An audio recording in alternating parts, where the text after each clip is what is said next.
O romantismo foi um movimento artístico e filosófico surgido nas últimas décadas do século XVIII na Europa, que perdurou por grande parte do século XIX.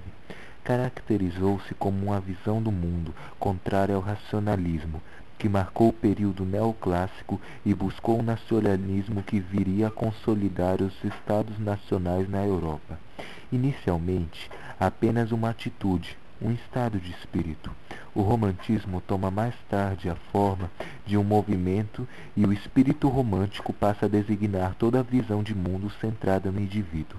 Os autores românticos voltaram cada vez mais para si mesmos, retratando o drama humano, amores trágicos, ideais utópicos e desejos de escapismo. Se o século XVIII foi marcado pela objetividade, pelo iluminismo e pela razão, o século XIX seria marcado pelo lirismo, pela subjetividade, pela emoção e pelo eu. O termo romântico refere-se, assim, ao movimento estético ou, num sentido mais lato, à tendência idealista ou poética de alguém que carece de sentido objetivo. Origens. O romantismo surgiu na Europa numa época em que o ambiente intelectual era de grande rebeldia. Na política, caíam os sistemas de governo despótico e surgiu o liberalismo político. Não confundir com o liberalismo econômico do século XX. No campo social, imperava o inconformismo e o campo artístico, o repúdio às regras. A Revolução Francesa é o clímax desse século de oposição. No Brasil, o romantismo coincidiu com a independência política em 1822, com o Segundo Reinado, a Guerra do Paraguai e a campanha abolicionista. Alguns autores neoclássicos já nutriam um sentimento mais tarde dito romântico, antes de seu sentimento de fato, sendo assim chamados pré-românticos. Nesta classificação encaixam-se Francisco Goya e Bocage.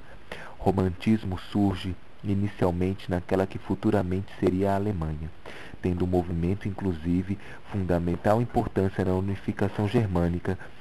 O romantismo surge inicialmente naquela que futuramente seria a Alemanha, tendo o movimento inclusive fundamental importância na unificação germânica, com o movimento Sturm und Drang, e na Inglaterra.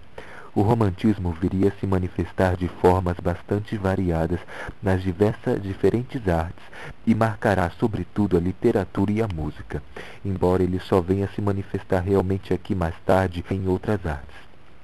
À medida que a escola foi sendo explorada, foram surgindo os críticos à sua demasiada idealização da realidade. Destes críticos surgiu o movimento que daria forma ao realismo. Neste sentido, as características centrais do romantismo viriam a ser o lirismo, o subjetivismo e o sonho, de um lado, e o exagero e a busca pelo exótico e pelo inóspito do outro. Também destacam-se o nacionalismo, a idealização do mundo e da mulher, assim como a fuga da realidade e o escapismo. Eventualmente também serão notados o pessimismo e um certo gosto pelo lúgubre. Romantismo na literatura. O romantismo surge na literatura quando os escritores trocam o mecenato aristocrático pelo editor, precisando assim cativar um público leitor. Esse público estará entre os pequenos burgueses, que não compreende os valores literários clássicos e aprecia mais a emoção que a sutileza.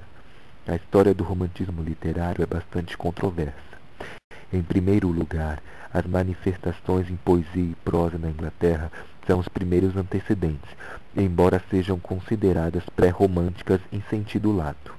Os autores ingleses desse pré-romantismo extraoficial mais conhecidos são William Blake, cujo misticismo latente em The Marriage of Heaven and Hell, O Casamento do Céu e Inferno, 1793, atravessará o romantismo até o simbolismo, e Edward Young, cujos Night Thoughts, Pensamentos Noturnos, 1742, reeditados por Blake em 1795, influenciarão o ultrarromantismo, ao lado de James Thomson, William Cowper e Robert Burns.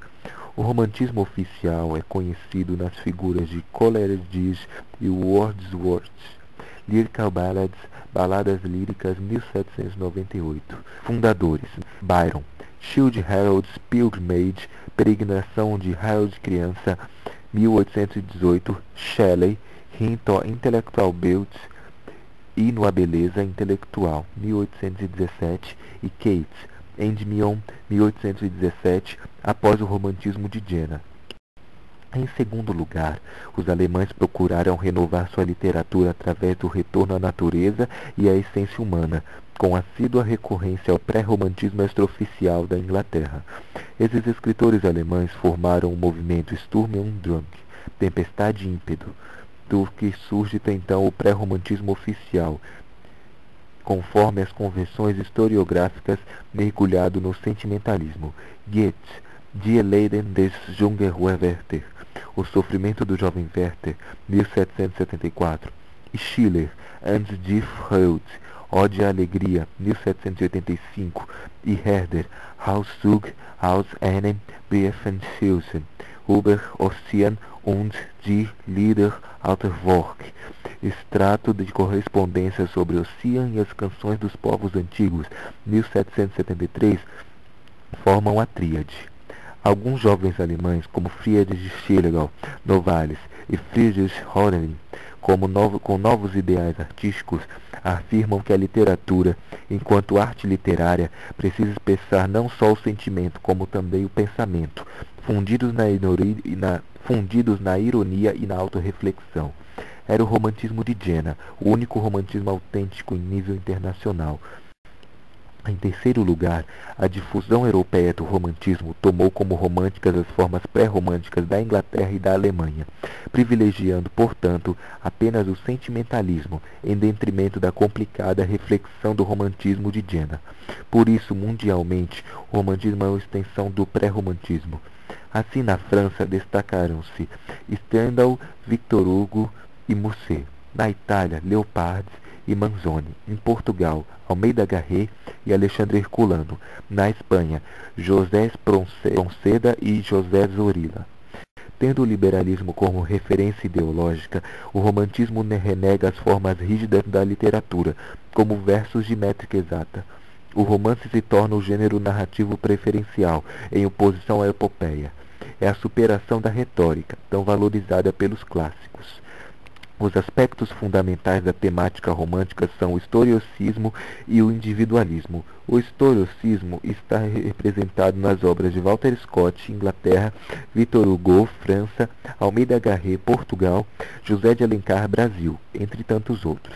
São resgates históricos apaixonados e saudosos, ou observações sobre o movimento histórico que atravessa-se àquela altura, como no caso de Balzac ou Stendhal, ambos franceses. Uma outra vertente focada no individualismo traz consigo o culto do egocentrismo, vazado de melancolia e pessimismo, mal do século. Pelo apego ao intimismo e aos valores extremados, foram chamados de ultrarromânticos. Esses escritores, como Byron, Musset e Álvares de Azevedo, beberam do Sturm und Drang, literalmente tempestade e ímpeto, perpetuando as fontes sentimentais. O romantismo é um movimento que vai contra o avanço da modernidade, em termos da intensa racionalização e mecanização. É uma crítica à perda das perspectivas que fogem àquelas correlacionadas à razão.